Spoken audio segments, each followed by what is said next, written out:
IPTV బులెటిన్ల ముందుగా headlines చూద్దాం. వరదల పునరుద్ధరణపై మంత్రివర్గంలో సమీక్ష, పంటల నష్టపరిహారంపై కేబినెట్ లో చర్చలు, అమరావతిలో సీఎం చంద్రబాబు కేబినెట్ మీటింగ్, రాష్ట్ర ఖజానా పరిస్థితులపై చర్చించిన కేబినెట్.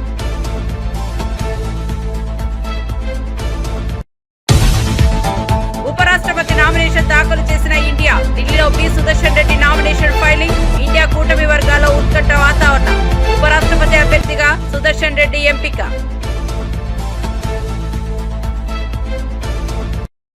యూరియా సరఫరాపై రాష్ట్రం తప్పుడు ప్రచారం చేస్తోందన్న కిషన్ రెడ్డి, రైతుల అపోహలు మానాలని హెచ్చరించిన కిషన్ రెడ్డి, యూరియా పంపిణీ కేంద్రం బాధ్యతేనని వ్యాఖ్య, ప్రజాస్వామ్య విలువలు కాపాడాలని సూచించిన కిషన్.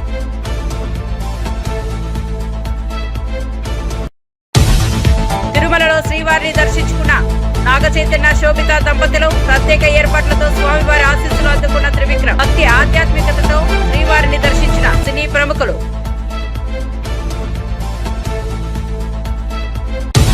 వివరాల్లోకి వెళ్తే అమరావతి సచివాలయంలో ముఖ్యమంత్రి చంద్రబాబు నాయుడు మంత్రివర్గ సమావేశానికి అధ్యక్షత వహించారు.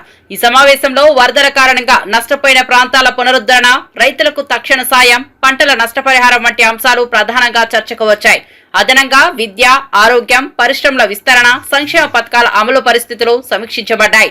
రాష్ట్ర ఖజానా పరిస్థితులు, పెట్టుబడులు ఆకర్షించేందుకు అవసరమైన మార్పులు, కొత్త విధానాల రూపకల్పనపై ముఖ్యమంత్రి దృష్టి పెట్టారు. రాబోయే అసెంబ్లీ సమావేశంలో ప్రజల అంచనాలకు తగ్గట్టుగా పాలనను కొనసాగించేందుకు మంత్రులకు పలు సూచనలు చేశారు. హామీల అమలు వేగవంతం చేయాలని ఆదేశించారు. ఇండియా కూటమి తరపున ఉపరాష్ట్రపతి అభ్యర్థిగా మాజీ న్యాయమూర్తి జస్టిస్ బి సుదర్శన్ రెడ్డి ఢిల్లీలో నామినేషన్ దాఖలు చేశారు. ఈ కార్యక్రమంలో కాంగ్రెస్ అధ్యక్షుడు మల్లికార్జున ఖర్గే, సోనియా గాంధీ, రాహుల్ గాంధీ పాల్గొన్నారు. అభ్యర్థి ఎంపికతో ఇండియా కూటమి మైనార్టీలు, బీసీ వర్గాల మద్దతు పొందాలని లక్ష్యంగా పెట్టుకున్నట్లు తెలుస్తోంది. ఈ అభ్యర్థి ఎంపికతో ఎన్నికల్లో కొత్త సమీకరణలు వెలుగులోకి వచ్చే అవకాశం ఉంది. రాజకీయ వర్గాల్లో ఉత్కంఠ నెలకొంది. కాంగ్రెస్ పార్టీ ఈ నిర్ణయం ద్వారా తమ కూటమిని మరింత బలపరిచే ప్రయత్నం చేస్తున్నట్లు భావిస్తున్నారు.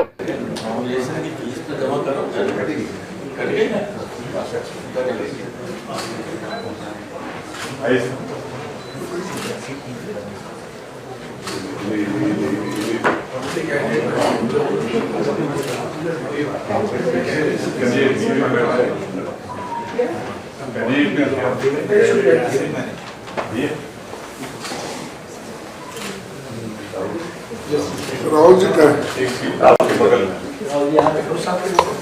बगल में शरद पवार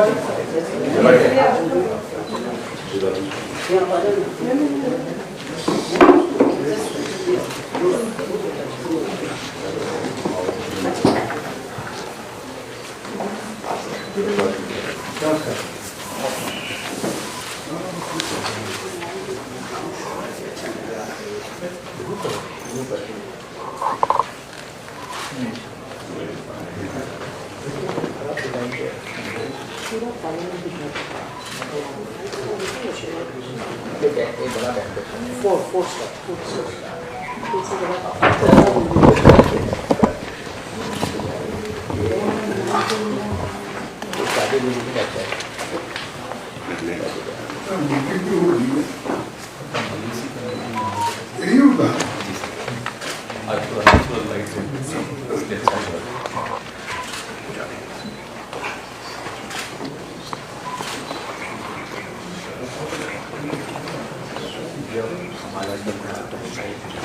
वहाँ पे जाना है बहुत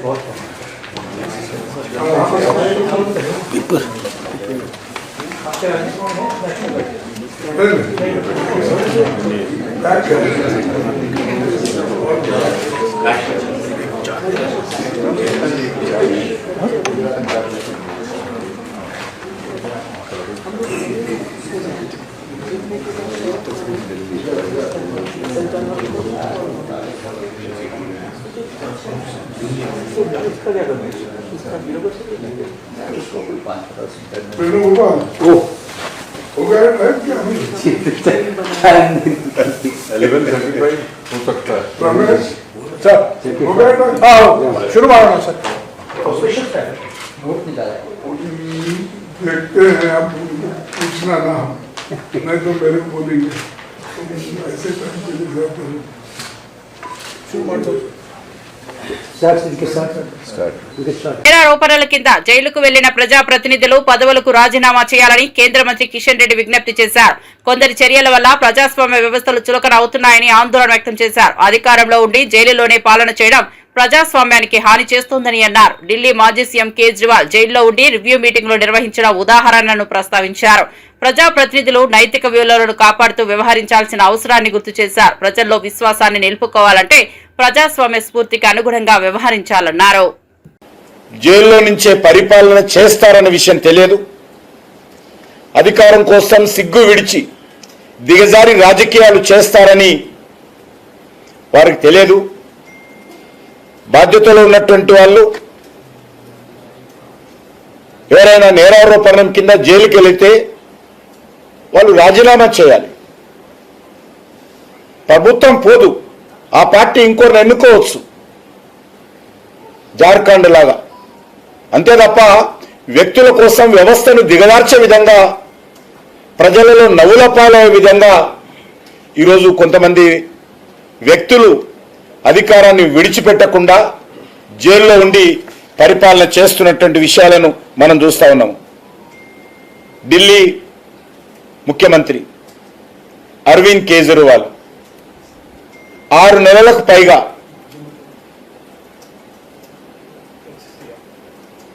ఢిల్లీ ముఖ్యమంత్రి, ఆ రోజు చెప్తున్నాను, ఢిల్లీ ముఖ్యమంత్రిగా ఉన్నటువంటి అరవింద్ కేజ్రీవాల్ ఆ రోజు 6 నెలలకు పైగా జైల్లో ఉన్నప్పుడు జైల్లోనే రివ్యూ మీటింగులు పెట్టేవాడు. ఐఏఎస్ ఆఫీసర్స్, ఐపీఎస్ ఆఫీసర్స్ జైల్లోకి వెళ్ళి ఆయన ఆదేశాలు తీసుకునే వాళ్ళు అక్కడ సమీక్ష సమావేశాలు పెట్టేవారు. మాజీ మంత్రి రోజా అన్నవరం శ్రీ సత్యనారాయణ స్వామిని కుటుంబ సమేతంగా దర్శించుకున్నారు. కుటుంబంతో కలిసి సత్యదేవుని వ్రతం ఆచరించి ప్రత్యేక పూజలు చేశారు. ఆలయ వేద పండితులు ఆమెకు వేద ఆశీర్వచనాలు అందజేశారు. రాజకీయాల బిజీ షెడ్యూల్ మధ్యలో కుటుంబంతో కలిసి ఆలయ దర్శనం చేసిన రోజా ఆధ్యాత్మిక క్షణాలను ఆస్వాదించారు. ఈ సందర్భంగా ఆలయ పరిసరాల్లో భక్తులు, అభిమానులు ఆమెను కలిసి సెల్ఫీలు తీసుకున్నారు. ఆలయ అధికారులు ప్రత్యేక ఏర్పాట్లు చేశారు. రోజా భక్తితో స్వామి ఆశీస్సులు కోరుతూ ప్రార్థనలు చేశారు.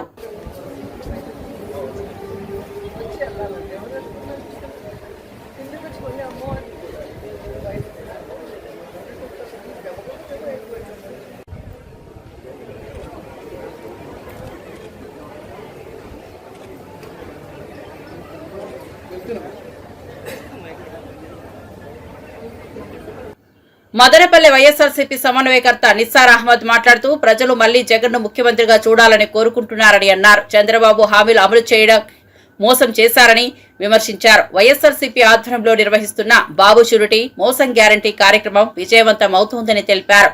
ప్రజలు జగన్ పాలన పట్ల నమ్మకం ఉంచారని, సంక్షేమ పథకాల ద్వారా లబ్ధి పొందుతున్నారని నిస్సార్ అన్నారు. బాబు మోసాలను ప్రజలు మర్చిపోరని వ్యాఖ్యానించారు. రీకాలింగ్ చంద్రబాబుస్ మేనిఫెస్టో ప్రోగ్రాంలో భాగంగా మేము వచ్చిందును ఈరోజు మదనపల్లి రూరల్ మండలం, అదేవిధంగా బసినకొండ పంచాయతీ మార్నింగ్ పూట మేము పోయిసిందును కొండామరి పంచాయతీలో కూడా కంప్లీట్ చేసుకోవడం. ఈరోజు వచ్చిందును బసినకొండ పంచాయతీలో సర్పంచ్ గారి ఆధ్వర్యంలో ఇక్కడ వచ్చిందును ఎంపీపీ వెలుగు చంద్ర గారు, అదేవిధంగా మన బావజాన్ గారు, అదేవిధంగా మన కన్వీనర్ వచ్చిందును మన కరుణాకర్ రెడ్డి గారు, మన తట్టి శ్రీనివాసరెడ్డి గారు, ప్రతి ఒక్కరూ ఇంకా వైఎస్ఆర్ శ్రేణులందరూ ఇక్కడ వచ్చేసి కౌన్సిలర్లు, తర్వాత సర్పంచెస్ అందరూ వచ్చేసి ఇక్కడ గడప గడపకు తిరిగి ప్రజల దగ్గర గడప గడపకు తిరిగేదాన్ని కూడా మేమందరూ పూనుకున్నాము. ఈ తిరగడం మేము ముఖ్య ఉద్దేశం ఏమంటే ఏ విధంగా ఈ గవర్నమెంట్ మాట తప్పి ఏ రకంగా పెత్తందారుల సైడ్ నిలబడిందో ఆ రోజు వచ్చిందని మేము ముందే చెప్పారు జగన్మోహన్ రెడ్డి గారు, పెత్తందారుల పక్కన నిలబడే ప్రభుత్వం అది అని. అది నిజంగా ఈ రోజు నిజమైంది. ఎక్కడ చూసినా పెత్తందారుల కోసం పోలవరం ప్రాజెక్ట్ అని చెప్పింది, అమరావతి అని చెప్పేసిందను దాని మీద కాన్సన్ట్రేట్ చేస్తూ ఇక్కడ ప్రజలకు పేద ప్రజల గురించి వాళ్ళ అభివృద్ధి గురించి టోటల్ విస్మరించేసింది. నానా ఇబ్బందులు ప్రజలు పడతా ఉన్నారు. ఇక్కడ వీళ్లు లేరు, వాలంటీర్ వ్యవస్థ లేదు, ఏ రకంగా కూడా వాళ్ళకి బియ్యాలు వచ్చేదని ముందు డోర్ డెలివరీ వచ్చేదని ప్రతి ఒక్కరు వెహికల్స్ వచ్చి ఇక్కడ ఇచ్చేది. ఈ రోజు వీళ్ళందరూ స్టోర్ల కాడికి పోయేసి ఆడ పడిగాపులు కాసే పరిస్థితి అయిపోతా ఉంది. వాళ్ళు చెప్పిన టయానికి పోవాలా, ఉండంటే తీసుకోవాలా, లేదంటే లేదు అయిపోయిపోవంటే వెళ్ళిపోవాలా, అట్లా ఇబ్బందులు పడతా ఉంటారు. రోడ్ల పరిస్థితి దారుణంగా ఉంది. ఇప్పుడు నేను అదే అడుగుతున్నా, ఈ ప్రభుత్వం వచ్చిన తర్వాత మనం వైఎస్ జగన్మోహన్ రెడ్డి గారు పరిపాలన 5 సంవత్సరాల్లో ప్రతి విలేజెస్ కూడా తార్ రోడ్ వేసాం. దగ్గర ఓటింగ్ కాల్ సంవత్సరం అవుతుంది ఈ ప్రభుత్వం వచ్చి. ఒక్క తార్ రోడ్ అయినా, ఏ విలేజ్ కైనా ఒక్క తార్ రోడ్ అయినా వేస్తారని ప్రశ్నిస్తాను. ఎక్కడ కూడా ఏమీ లేదు. కేవలం పెత్తందారుల పక్షాన నిలబడి వాళ్ళ లబ్ధి కోసం అమరావతి తప్ప వేరే అజెండానే లేదు, పోలవరం తప్ప వేరే అజెండానే లేదు. ప్రజలు ఎట్లా బతుకుతా ఉన్నారు, ఏం చేస్తా ఉన్నారు అనేది ఏమి ఇదే లేదు. కేవలం అధికారంలో ఉన్నా అధికారంలో లేకపోయినా ప్రజల పక్షాన నిలబడే పార్టీ వచ్చి వైఎస్ జగన్మోహన్ రెడ్డి గారే, వైఎస్ఆర్సీపీ పార్టీని. ఈ రోజు ఆయన అధికారంలో లేకుండా కూడా ఎంత కుమిలిపోతా ఉన్నాడంటే ప్రజలకు అన్యాయం చేస్తా ఉన్నారు. నేను ఈ విధంగా వాళ్లకు అన్ని రకాలుగా మేలు చేశాను, అన్ని రకాలుగా వాళ్ళకు ఆదుకున్నాను. ఈ రోజు వాళ్ళకి వచ్చిందని రండి రోడ్డు మీద వదిలేసినారు. చాలా మా ప్రజలు ఇబ్బందులు పడతా ఉన్నారు. మీరు పోయి ప్రజలకు చెప్పండి ఏ రకంగా వాళ్ళు మోసపోయినారు, ఏ రకంగా వాళ్ళు తప్పుడు వాగ్దానాలు చేసి మయమర్చి ప్రజలకు మోసం చేసి ఈరోజు ఓట్లు తీసుకుని ఈరోజు వచ్చిన తర్వాత టోటల్ విస్మరించేసినారు. ఇదంతా పోయి చెప్పే బాధ్యత మీ మీద ఉంది అని చెప్పి ఆయన మన భుజస్కంధాల మీద బాధ్యత పోసినారు. అందువల్ల ప్రతి కార్యకర్త ఇక్కడ అదే పనిగా పోయి ప్రతి గడపకు పోయేసును ఏ రకంగా ఈ ప్రభుత్వం అన్యాయం చేస్తోంది ప్రజలకు అని చెప్పి మనము 100% వాళ్ళకి అవగాహన కల్పిస్తే 100% ఇంక మీదట వాళ్ళు వచ్చిన సుపరిపాలనని తొలెడుకొని మళ్ళా మీ దగ్గరికి వస్తారు. అప్పుడు మీరు మళ్ళా తిరిగి మోసపోకుండా వచ్చిన వెంటనే మీకు ఒక నమస్కారం మీ నుండి పోండి నేను చెప్పేటట్టు మీరు ఉండాల. దానికోసం అవగాహన కల్పించేదానికే మేమందరూ ఈరోజు వైఎస్ఆర్ శ్రేణులు అందరూ ఇక్కడ వచ్చేస్తున్నాము. గడపకు మన సెంట్రల్ ఆఫీస్ దీని ప్రకారం వాయిస్ ప్రకారం మేమందరూ ఇక్కడ తిరుగుతా ఉన్నాము. ఈ రోజు మనం వచ్చిన మండల లెవెల్లో కంప్లీట్ చేసుకున్నాము, కాన్స్టిట్యున్సీ లెవెల్లో కంప్లీట్ చేసుకున్నాము. ఇప్పుడు మున్సిపల్ వార్డ్స్ లోను గ్రామ పంచాయతీలో కూడా మేము టేకప్ చేయడం జరుగుతా ఉంది. ఖచ్చితంగా ప్రతి ఒక్కరు ఇది చేసి ఈరోజు కార్యకర్తలదే బాధ్యత. కార్యకర్తలు ప్రతి ఒక్కరూ పోయి అవగాహన కల్పిస్తే ఇంకా రాబోయే దినాల్లో జగన్మోహన్ రెడ్డి 2.0 గాని వచ్చిందంటే కార్యకర్తలకే పెద్ద పీటేస్తారు. కార్యకర్తలకు మంచి జరుగుతుంది, ప్రజలకు మంచి జరుగుతుంది. పేదల పక్షాన నిలబడే పార్టీ వైఎస్ జగన్మోహన్ రెడ్డి, వైఎస్ఆర్సీపీ పార్టీనే వైఎస్ జగన్మోహన్ రెడ్డి గారే. కాబట్టి ప్రజలందరూ ఇది గుర్తుపెట్టుకోవాలా. ఖచ్చితంగా ఈ రోజు మనకు అంధకారం ఉంది, తిరిగి జగన్మోహన్ రెడ్డి గారు తిరిగి వస్తారు, మనకు ఆ సూర్యుడు మళ్ళా ఉదయిస్తాడు, మన బాధలన్నీ తీరుతాయని చెప్పి సమయం తెలుపుకుంటూ ప్రతి ఒక్కరూ దీంట్లో పాలు పంచుకోవాలని చెప్పి ఈ సందర్భంగా కోరుకుంటూ అందరూ గడపడకు తిరగాలని చెప్పి డిమాండ్ కోరుకుంటాం. రాష్ట్ర ప్రభుత్వం యూరియా సరఫరాపై తప్పుడు ప్రచారం చేస్తోందని కేంద్ర మంత్రి కిషన్ రెడ్డి మండిపడ్డారు. రైతుల్లో అపోహలు సృష్టించడం మానాలని సూచించారు. యూరియా సరైన రీతిలో పంపిణీ చేస్తామని కేంద్రం బాధ్యత వహిస్తోందని స్పష్టం చేశారు. ప్రభుత్వాలను కాపాడే నేతలకు నైతిక విలువలు ఉండాలని అన్నారు. లోక్సభలో బిల్లులు కూడా ఈ విలువల కోసం పెట్టామని గుర్తు చేశారు. కేటీఆర్ లేవనెత్తిన యూరియా అంశంపై స్పందిస్తూ రైతులపై ప్రత్యేక ప్రేమ ఉన్నట్లు చూపించడం సరైంది కాదన్నారు. ప్రజాస్వామ్యాన్ని దెబ్బతీసే చర్యలు మానుకోవాలని సూచించారు. రాష్ట్రంలోనే కాదు అనేక రాష్ట్రాల్లో కూడా కొంత సమస్య వచ్చింది. దానికి కొన్ని మన చేతుల్లో ఉండవు, అంతర్జాతీయంగా మనం ఇంపోర్ట్ చేసుకుంటున్నాం. ఇది రైతులకు ఎప్పటికప్పుడు సర్ది చెప్పి వాళ్ళు వాడుతున్నటువంటి యూరియాను సరిగ్గా ఉపయోగించుకోవడము, ఎవరు స్టోర్ చేయకుండా ప్రయత్నం చేయడము, దారి మళ్ళకుండా ప్రయత్నం చేయడము అందరం చూసుకోవాలి. ఇది తెలంగాణలో ఎందుకు ఎక్కువ జరిగిందంటే తెలంగాణ మంత్రులు ప్రతిరోజు యూరియా లేదు అని చెప్పి అడ్డగోలుగా మాట్లాడడంతో చాలా మంది అక్రమంగా స్టోర్ చేసుకుంటున్నటువంటి పరిస్థితి మనం చూస్తా ఉన్నాం. కాబట్టి ఎంతైతే కమిట్మెంట్ ఉందో ఈ సంవత్సరం కూడా ఎంతైతే రాష్ట్ర ప్రభుత్వం ముందు మనకు అడిగిందో అంత యూరియా ఈరోజు ఇవ్వాలనేటువంటి నిర్ణయం కేంద్ర ప్రభుత్వం నిన్న మాట్లాడినప్పుడు తీసుకున్నారు. అంత యూరియా తప్పకుండా కాంగ్రెస్ పార్టీ ప్రభుత్వం అడిగినా అడగకపోయినా తప్పకుండా ఇస్తాము. డిస్ట్రిబ్యూషన్ కావాల్సినటువంటి ఎరువులు అందుబాటులో పెట్టాల్సినటువంటి బాధ్యత కేంద్ర ప్రభుత్వం, తప్పకుండా మేము అందుబాటులో పెడతాము, మీరు సక్రమంగా డిస్ట్రిబ్యూషన్ చేయండి అనే విషయాన్ని ఈ సందర్భంగా మనం చేస్తాము. యూరియా ఇస్తే సపోర్ట్ చేస్తాం, చిన్నపిల్లల ఆట ఉండవు. ఏదో మాకు రైతుల మీద ప్రేమ లేనట్టు, ఆయనకే ప్రేమంతా ఉబ్బికొస్తున్నట్టు మాట్లాడితే ఎట్లా? ఆయన మధ్యలో ఆయన ఏమిది? ఆయన స్టేట్ లో ఉన్నాడా, సెంట్రల్ లో ఉన్నాడా? ఇచ్చేది మేము, ఉపయోగించేది అక్కడ రైతులు. మధ్య నేనకెందుకు కూలుకుపాలు? విజయవాడలో సిఐఐ మహిళా విభాగం ఆధ్వర్యంలో కాన్క్లేవ్ జరిగింది. ఈ సమావేశంలో పలు రంగాల ప్రముఖులు మహిళలు అవకాశాలను వెతకకుండా సృష్టించుకోవాలని పిలుపునిచ్చారు. అన్ని రంగాల్లో మహిళలు అగ్రస్థానంలో నిలవాలనే ఆకాంక్ష ఉన్నా వాస్తవం భిన్నంగా ఉందని ఆవేదన వ్యక్తమైంది. ఇప్పటికే లింగ తేడా, సామాజిక అడ్డంకులు ఉన్నాయని గుర్తించారు. మహిళా నాయకత్వాన్ని పెంపొందించేందుకు సమాజం సహకరించాలని సూచించారు.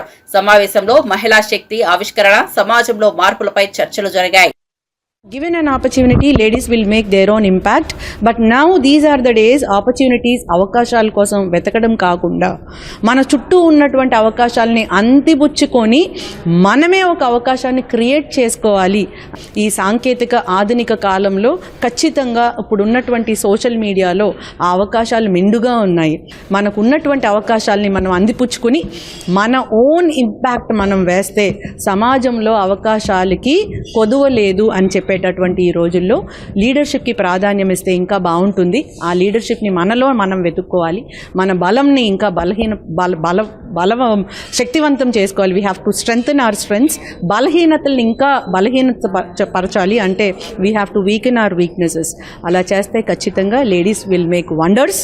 చాలా గొప్పగా చెప్పుకుంటాం, విమెన్ స్పేస్లోకి వెళ్ళారు, లేకపోతే చాలా పెద్ద పెద్ద కంపెనీస్కి విమెన్ సీఈఓస్గా ఉన్నారని చెప్తున్నా కూడా రియాలిటీ ఏంటంటే ఓన్లీ 12% వరకే విమెన్ కొంచెం లీడర్షిప్ రోల్స్లోకి వెళ్తున్నారు. ఒకటి జెండర్ బయాస్ అని ఉండొచ్చు, ఆడ మగ అనే తేడా ఉంటుంది. లేకపోతే వర్క్ ఎన్విరాన్మెంట్ ఒక రిజిడ్గా ఉండి లేడీస్కి ఫ్లెక్సిబుల్గా ఉండట్లేదు. అలాగే ఫ్యామిలీ రెస్పాన్సిబిలిటీస్, లేకపోతే స్టీరియో టైప్స్ ఏంటంటే ఇంకా మనం మగవాళ్ళే అది కానీ మైండ్ సెట్ ఇంకా కొన్ని చోట్ల ఉంటుంది. ఇప్పుడు మనకి ఇక్కడికి వచ్చి మన గవర్నమెంట్ చూస్తే మన ముఖ్యమంత్రి గారు ఏంటంటే ప్రో విమెన్ ఎంపవర్మెంట్ ఉండాలి, ఆడపిల్లలు బాగా చదువుకోవాలి, గొప్ప గొప్ప పొజిషన్స్లోకి వెళ్ళాలి అనేది మైండ్ సెట్. సో దానివల్ల విమెన్ కూడా ఎంపవర్ అయ్యి సాధికారత చేరుకొని మంచి మంచి పొజిషన్స్లో ఉంటారు. సో ఈ కైండ్ ఆఫ్ ఈవెంట్స్ ఉమెన్ని ఒక ప్రొఫెషనల్స్గా డెవలప్ అవటానికి and at the same time to give them the moral support which is very much needed in the society to break these gender barriers. So ఈ ప్లాట్ఫామ్ అందుకు ఎంతగానో ఉపయోగపడుతుంది and this initiative is a wonderful thought. Congress party BC declaration అమలు చేయడంలో విఫలమైందని BRS నేతలు మండిపడ్డారు. బీసీలకు 42% రిజర్వేషన్ల హామీ తప్పిపోయిందని, మద్యం షాపుల్లో రిజర్వేషన్ల పెంపుపైన మాట తప్పిందని ఆరోపించారు. బీసీలను మోసం చేసిన కాంగ్రెస్ కు తగిన బుద్ధి చెబుతామని హెచ్చరించారు. రాబోయే రోజుల్లో కాంగ్రెస్ పై పెద్ద ఎత్తున ఉద్యమాలు చేస్తామని బీఆర్ఎస్ నేతలు పేర్కొన్నారు.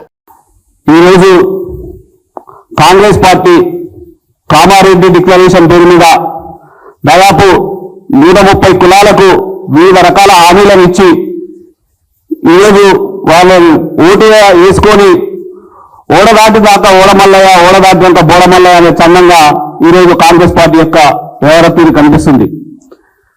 42% రిజర్వేషన్లు స్థానిక సంస్థలు అమలు చేస్తామన్నారు. అది ఈరోజు మా చేతుల్లో లేదు, కేంద్ర ప్రభుత్వం చేతుల్లో ఉందని చేతులు దుక్కురు.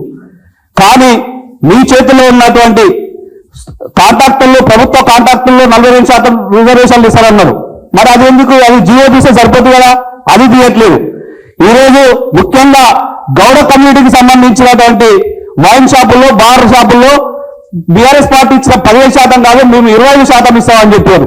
మరి ఈ రోజు 25% ఇవ్వడానికి అడ్డమే ఉందని మేము ప్రశ్నిస్తున్నాం. కేసీఆర్ గారు ఎంతో ప్రేమతో అడగక ముందుకే గౌడ కులానికి ఎన్నో రకాల సౌకర్యాలు కల్పించారు. అటు వైన్ షాపుల్లో కావచ్చు, మీరా కేఫ్ కావచ్చు, చెట్టు పన్ను రద్దు కావచ్చు, అదేవిధంగా ఆత్మగౌరవ భవనం కావచ్చు, లేకపోతే విద్యార్థులకు విదేశీ విద్య లాంటి ఎన్నో హామీలను ఎక్కడ కూడా మీరు గెలిస్తే ఈ హామీలను నెరవేర్స్తాను కూడా ఎక్కడ కూడా మేనిఫెస్టోలో పెట్టలేదు. కానీ ఎంతో ప్రేమతోని ప్రభుత్వం వచ్చిన తర్వాత ఎవరు అడగక ముందుకే ఇట్లాంటి హామీలు అన్నిటి చేసింది. కానీ కాంగ్రెస్ పార్టీ కామారెడ్డిలో సిద్ధరామయ్య గారిని తీసుకొచ్చి బీసీ డిక్లరేషన్ పేరు మీద 100 రకాల హామీలను ఇచ్చింది. కానీ ఈ రోజు వరకు కూడా ఏ ఒక్క కులానికి ఒక్క హామీని నెరవేర్చకుండా మోసం దగా చేస్తుంది. మేము పిసిసి అధ్యక్షుడు మహేష్ కుమార్ గౌడ్ని ఒకటే ప్రశ్నిస్తున్నాం. నువ్వు మొన్న సర్వై పాపన్న జయంతి చౌహాన్లో మేము రేవంత్ రెడ్డి కాదు రేవంత్ గౌడ్ అంటున్నావు. ఎందుకోసం గౌడ్ అని పిలుస్తున్నావు? నువ్వు ఇచ్చిన హామీలను మోసం చేస్తున్నందుక, రిజర్వేషన్లను పెంచనందుక, లేకపోతే సర్వై పాపన్న యొక్క ఎక్స్గ్రేషన్ పెంచనందుక, కల్లుగీత కార్మికుల యొక్క చనిపోయిన కార్మికులకు ఎక్స్గ్రేషన్ పెంచినందుకు గౌడ్ అని పిలుస్తున్నావా? 15% రిజర్వేషన్ నుండి 20% వైన్ షాపుల్లో రిజర్వేషన్ పెంచినందుకు నువ్వు గౌడ్ అని పిలుస్తున్నావా అని ప్రశ్నిస్తున్నాం. కాబట్టి తక్షణమే మహేష్ గౌడ్, పొన్న ప్రభాకర్ దీనికి నైతిక బాధ్యత తీసుకోవాలి. తక్షణమే ఈ జీవోను సవరించాలి. ఏదైతే ఇస్తానని 15% నుండి 20% ఇస్తానన్నారో అది 25% రిజర్వేషన్ పెంచే వరకు కూడా మీరు ఏ రకంగా చేస్తారో ముఖ్యమంత్రి మీద ఒత్తిడి తీసుకొచ్చి ఆ రిజర్వేషన్ పెంచే వరకు చేయాలి. అవసరం అనుకుంటే మేము అన్ని కుల సంఘాలను, అన్ని బీసీ ప్రజలను కలుపుకొని ఏదైతే సిద్ధరామయ్యతో కామారెడ్డి డిక్లరేషన్ ప్రారంభించి చెప్పించారో అవసరం అనుకుంటే కర్ణాటక రాష్ట్రానికి సిద్ధరామయ్య కూడా చెప్తాను. ఈ రేవంత్ రెడ్డి ప్రభుత్వం చేస్తున్న మోసాన్ని బీసీలకు ఏ రకంగా దగా చేస్తుండో మోసం చేస్తుండో మీ చేత ఎలాంటి చెప్పించిందో ఆ చెప్పించిన హామీలను నెరవేర్చకుండా ఏ విధంగా మోసం చేస్తున్న విషయాన్ని త్వరలోనే కర్ణాటక రాష్ట్రానికి వెళ్లి సిద్ధరామయ్య కూడా వివరించే ప్రయత్నం చేస్తామని చెప్పి డిమాండ్ చేస్తాం. మాజీ మంత్రి శ్రీనివాస్ గౌడ్ మాట్లాడుతూ కేసీఆర్ పాలనలో 15% రిజర్వేషన్లు ఇచ్చారని, కాంగ్రెస్ ఎన్నికల్లో 25% హామీ ఇచ్చి 17% కొనసాగించిందని విమర్శించారు. కాంగ్రెస్ గౌడ కులస్తులను మోసం చేసిందని ఆరోపించారు. ఖచ్చితంగా టెండర్లను అడ్డుకుంటామని హెచ్చరించారు. కాంగ్రెస్ వంచనకు తగిన సమాధానం ఇస్తామని తెలిపారు. గౌళ్లకు 20% మీరు ఇచ్చిన మాట ప్రకారం పెంచాలి. బార్ అండ్ రెస్టారెంట్లు కూడా మీరు ఇచ్చిన మాట ప్రకారం ఇవ్వాలి. 3 లక్షల ఈఎండి అనేది రద్దు చేయాలి. సొసైటీలకి నేరుగా అప్పచెప్పాలి.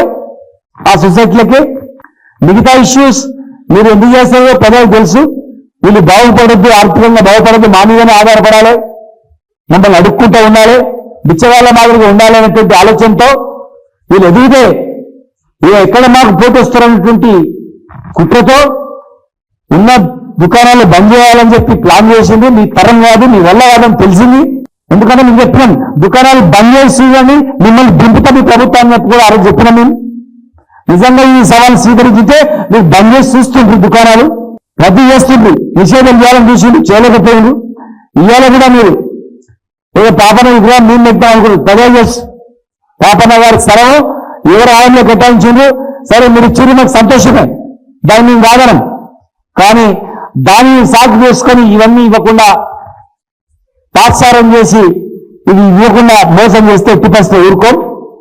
మీరు రద్దు చేయకపోతే, సొసైటీలకు ఇవ్వకపోతే, 3 లక్షల ఇవ్వండి రద్దు చేయకపోతే, 20% పెంచకపోతే ఖచ్చితంగా పెద్ద ఎత్తున ఉద్యమం చేస్తాం. మీరు ఎట్లా పెడతారో దుకాణాలు చూస్తాం, ఎట్లా యాక్షన్ పెడతారో చూస్తాం. ఖచ్చితంగా బరాబర్ అడ్డుకుంటాం. నువ్వు కలెక్టర్ ఆఫీసులు పెట్టినా, ఎక్కడ పెట్టినా, నీ ఎంతమంది పోలీసులను పెట్టినా బరాబర్ అడ్డుకుంటాం. దాని వెనుకలు మొత్తం తీస్తాం మేము బయటికి. ఆ లిక్కర్ మాఫియాని కూడా తీస్తాం మేము. కేసులతో మమ్మల్ని భయపెట్టాలంటే మీ వల్ల కాదు. నేను కూడా సర్వాయి పాపన్న వారసులం. మేము టాటా చెట్లకు భయపెట్టడం కాదు, ప్రాణాలకు తెగించి వృత్తి నుంచి వచ్చినటువంటి జాతిది. మర్యాదగా కేసులు బంద్ చేసి గోడ కులస్తుల పైన దుకాణాలు తెరిపించి క్షమాపణ చెప్పి మీరు ఇచ్చిన ప్రకారం చెక్కు పెంచండి, డిప్పు వేయండి, కల్తీ లేకుండా చూడండి. మీ అధికారులు కల్తీ మబ్బులో ఉన్నారు, మీ రాజకీయ నాయకులు కొంతమంది కల్తీ మబ్బులో ఉన్నారు. మీ కల్తీ వాళ్ళు మీ కల్తీలను కంట్రోల్ చేయండి.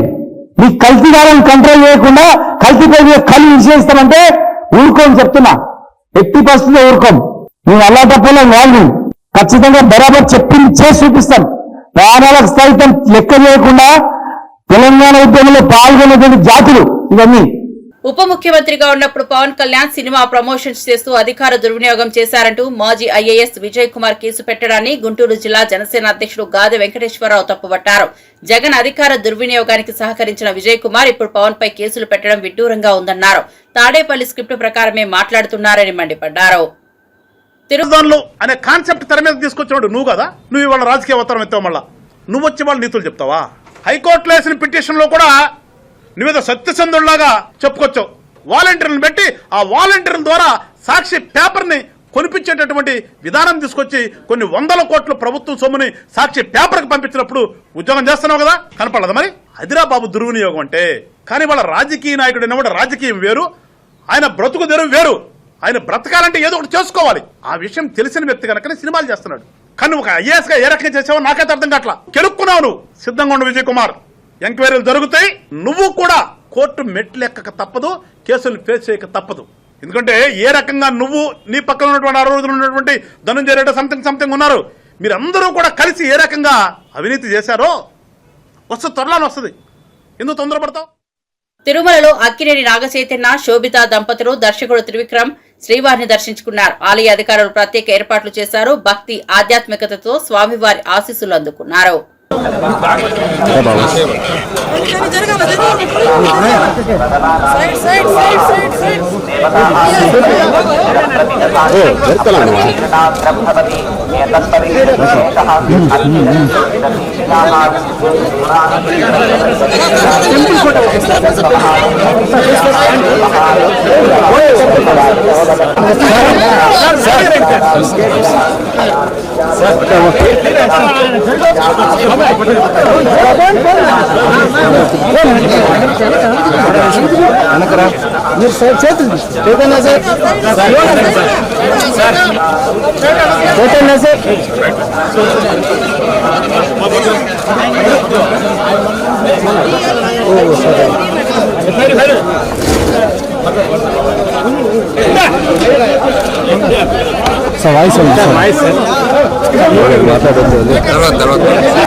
కొంచెం కెమెరా చూడండి సార్.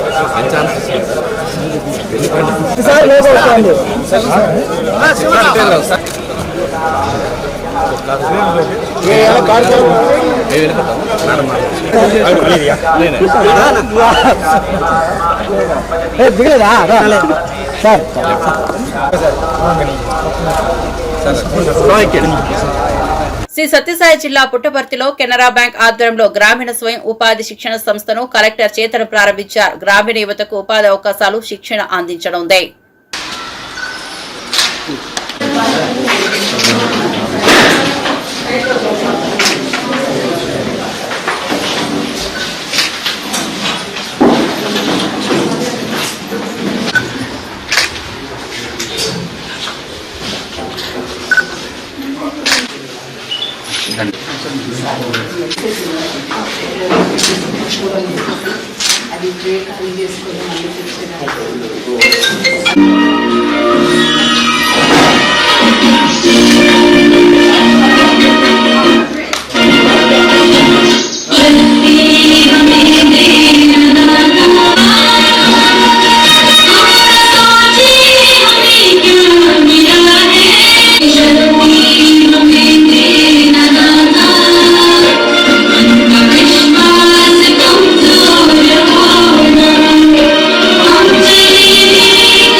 అనంతపురంలో మనకు ఊసిటీ ఉంది, కానీ ఈ సత్యసాయి జిల్లాకి ఆర్సిటీ రావడం చాలా గర్వకారణంగా, అది కూడా కెనరా బ్యాంక్ ద్వారా స్టార్ట్ చేయడం అనేది చాలా మేము గర్వకారణంగా ఉంది.